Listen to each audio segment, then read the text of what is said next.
আসসালামু আলাইকুম।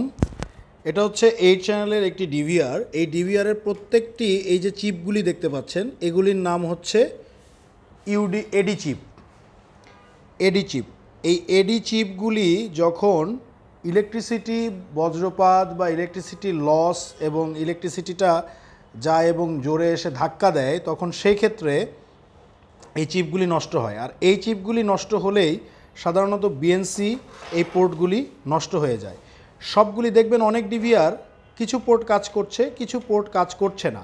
তার মানে হচ্ছে এই চিপগুলি নষ্ট হয়। যেটা আমরা যদি দেখি, আমরা একটু সেটার একটু ভিউ দেখব এবং ছবি দেখব। ওই চিপের মতোই আমরা সেই চিপগুলি দেখব। দেখেন এখানে একদম সুন্দর করে দেয়া আছে, এই চিপগুলি নষ্ট হয়ে যায় এবং এটা সাধারণত এই ধরনের চিপগুলি নষ্ট হয়, এই চিপগুলি নষ্ট হয়। তো এই চিপগুলি নষ্ট হলে যেটা হয় যে মূলত বিএনসি পোর্টগুলি কাজ করে না।